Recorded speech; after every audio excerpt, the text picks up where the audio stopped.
E a gente abre o programa de hoje trazendo alguns destaques da mais recente edição da Revista Oeste, que já está disponível no nosso site, falando sobre a reportagem de capa desta semana que resgata o embate, o confronto entre os ministros do STF, Gilmar Mendes e também André Mendonça, durante o julgamento que manteve a prisão do primo e do pai de Daniel Vorcaro.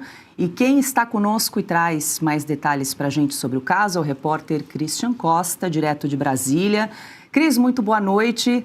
Seja bem-vindo, quero ouvi-lo sobre essa reportagem. Você traz um pouquinho dos bastidores aí desse embate entre o ministro André Mendonça e também Gilmar Mendes. A gente tem acompanhado muito a conduta do ministro Gilmar Mendes de muita cautela, quase ali pisando em ovos para não cometer nenhuma irregularidade, não abrir margem para nulidades. E, por outro lado, o ministro Gilmar Mendes, que parece deixar algumas pistas aí, principalmente para os advogados da defesa de Daniel Vorcaro, de que é possível mais lá na frente se alegar algum tipo de nulidade, de irregularidade com esse processo. Conta pra gente o que você ouviu dos bastidores aí do Supremo em relação a esse embate, Cris. Boa noite.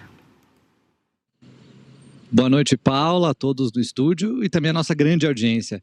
Paula, todo mundo acompanhou uma série de vídeos que viralizaram nas redes sociais tratando dessa discussão que foi bem acalorada, essa qual você menciona, entre os ministros Gilmar Mendes, presidente da segunda turma, decano do tribunal, e do relator do caso do Master aqui na corte, que é o ministro André Mendonça. Essa discussão, Paula, que ficou acalorada, despertou a indignação do ministro André Mendonça justamente quando o ministro Gilmar tenta relacionar as investigações do caso do Banco Master à Operação Lava Jato. Paula, os dois tiveram esses entreveros durante essa sessão e quando ela acaba, Paula, e a gente traz isso na reportagem, é um climão entre os dois ao deixarem a sala de julgamento da segunda turma. Olhares turvos, um climão bem de frivolidade entre ambos, poucas palavras e cada um segue então ali o seu caminho. Isso traduz justamente como as investigações do caso do Master estão sendo tratadas aqui no Supremo Tribunal Federal pela segunda turma, por ministros da segunda turma. E ao conversar com pessoas, Paula, no entorno do ministro André Mendonça e de outros ministros que compõem a turma, a percepção é de que, como você bem observou com relação à Operação Lava Jato, é de que durante esta fase de investigações e de julgamentos de decisões do ministro André Mendonça, o ministro Gilmar vem ratificando essas decisões, ou seja, vem aprovando-as, porém sempre com ressalvas. Isso ocorre desde quando o ministro determinou a prisão preventiva do ex-banqueiro Daniel Vorcaro. O ministro Gilmar Mendes fez uma série de ressalvas ao observar que a prisão do ex-banqueiro seria supostamente abusiva, de que não havia necessidade de colocá-lo em um presídio de segurança máxima, mas sim em um regime domiciliar. Lógica semelhante também aplicada ao caso do ex-diretor do BRB, o ex-presidente do BRB, que é o Paulo Henrique Costa. Então, o ministro Gilmar vem fazendo, Paulo, uma série de ressalvas ao longo desses julgamentos. Essas ressalvas têm sido observadas pelos outros ministros da turma, por interlocutores desses magistrados e também por investigadores da Polícia Federal. São todos uníssonos nesse sentido. Qual o sentido, Paula? É o de que lá na frente, quando eventualmente uma denúncia for apresentada, que houver uma ação penal de fato, a defesa do Daniel Vorcaro e de demais envolvidos nessa história toda possam vir a pedir uma eventual nulidade desse processo, entrar com recursos, habeas corpus e uma série de instrumentos em favor da defesa. Método esse, Paula, muito semelhante ao que foi aplicado durante o desmonte da Operação Lava Jato mesmo, que foi capitaneada por, entre os principais ministros, justamente Gilmar Mendes. Então, essa é a preocupação, Paulo, dos interlocutores de ministros da segunda turma, da Polícia Federal em si, de que lá na frente possa vir a ocorrer algum problema. A gente traz mais detalhes sobre isso na reportagem. Há, inclusive, Paula, uma observação com relação à própria conduta do ministro André Mendonça. Você falou em cautela. E justamente é isso que ele vem tentando fazer desde o começo, evitar vazamentos seletivos, tomando muito cuidado com delações. Um ponto muito importante, inclusive, que foi citado, a exaustão pelo ministro Gilmar Mendes, não só nesses julgamentos da segunda turma, mas também em plenário, é a questão de vazamentos relacionados à Comissão Parlamentar Mista de Inquérito do INSS, que já foi extinta. O ministro Gilmar criticou muito o que ele chamou justamente de vazamentos seletivos, porque o ministro André, afinal, devolveu ao parlamento informações relacionadas justamente aos investigados. E a partir daí, então, essas informações acabaram sendo vazadas. Então, o ministro André, como você observou, vem pisando em ovos desde o começo. E é exatamente a postura do ministro André e também todas essas articulações do ministro Gilmar, também com o ministro Dias Toffoli, de uma forma mais discreta, estão na nossa reportagem de capa. Paulo, e claro, o leitor precisa ser assinante para poder conferir todos esses bastidores, essas estratégias e, claro, opiniões e declarações de ex-ministros do Supremo que estão também de olho no julgamento do caso do Master na segunda turma. Paula. Maravilha, Christian Costa. Claro que os nossos assinantes precisam ler para entender todos os bastidores. É uma reportagem que está recheada de informações aí desde esse julgamento nesta semana, desse confronto direto entre os ministros André Mendonça e Gilmar Mendes. Christian Costa, vou lhe desejar um ótimo fim de semana. Eu lhe dei boa noite, mas ainda está claro aí em Brasília, né? Bom fim de semana para você. Até uma próxima. Para nós todos, Paula, muito obrigado. Bom trabalho. Deixa eu aproveitar para dar as boas-vindas a Alexandre Garcia, conosco sempre às sextas-feiras. Alexandre, para a gente comentar um pouquinho essa reportagem de capa do Christian Costa. Hoje a Branca não está conosco, mas a gente vai fazer um giro aqui com algumas reportagens e colunas publicadas na nossa edição, Alexandre. E nessa reportagem do Cris tem um ponto também bastante interessante que ele traz ali, principalmente do método do ministro Gilmar Mendes, que parece que tem uma fixação com a Lava Jato em vários momentos ali do julgamento. Ele trouxe à tona a operação e a gente percebe um processo que é mais lento e gradual de tentar desmontar a Operação Compliance Zero. Não é numa canetada só, mas ele vai deixando ali uma pista, vai deixando ali uma informação, daqui a pouco aquilo vira uma tese jurídica e depois, lá na frente, há uma possibilidade de desmontar toda essa operação. A gente lembra que tem um longo percurso pela frente, ainda está na fase de investigação, ninguém foi denunciado ainda, não tem réus ainda nesse processo, né? É um processo ainda que segue na investigação com a relatoria do ministro André Mendonça. Tem muita coisa para acontecer e o ministro André Mendonça tem agido com muita cautela. Boa noite.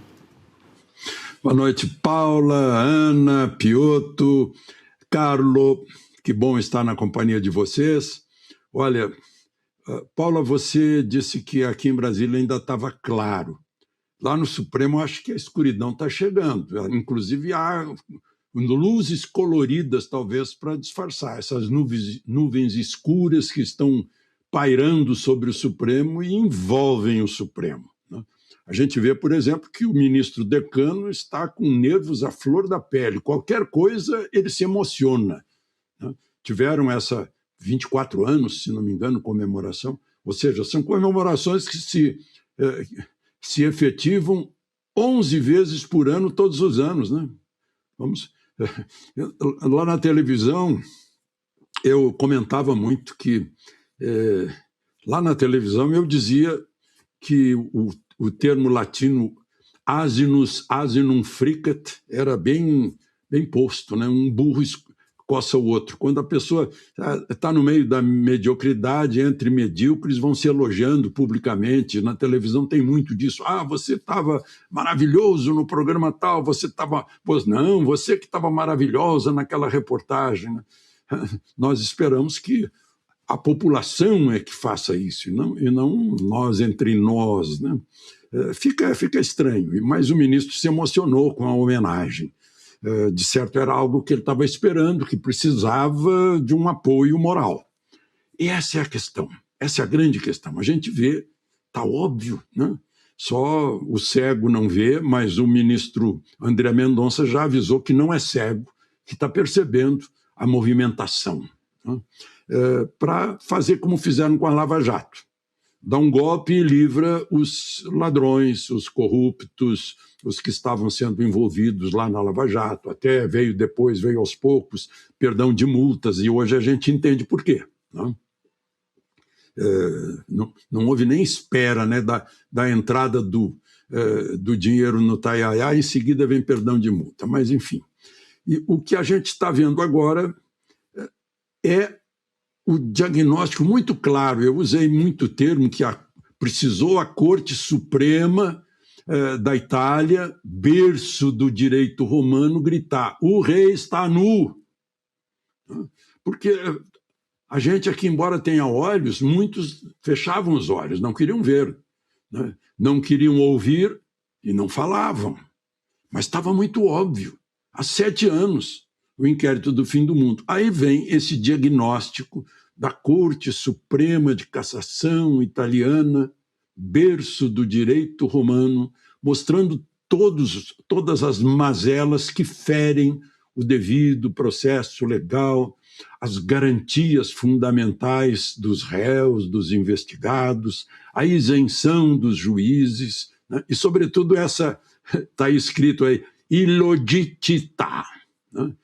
Ilogicidade, está lá no Aurélio, né? Em que o ministro Moraes é o relator nomeado, não foi nem sorteado, de um processo que começou, de um inquérito que começou sem Ministério Público, contrariando o que diz a Constituição, que o Ministério Público é essencial na ação penal, né? Entrou depois. E que foi investigador, foi acusador, foi julgador e está sendo o executor, o juiz de execuções criminais. A Corte italiana disse: isso é ilógico, é inédito, né? Se perguntar para o Tribunal de Haia, a resposta vai ser a mesma. Isso tudo é nulo. Em qualquer tribunal de devido processo legal, de Estado de Direito, isso é nulo. Menos aqui no Brasil, né? Mas parece que nuvens estão baixando. E há essa... Sem dúvida, certamente a reportagem do Christian está esclarecendo essa tentativa de conspiração para ver se aplica nessas investigações que envolvem Vorcaro, Master, a família Vorcaro, né? Família, né?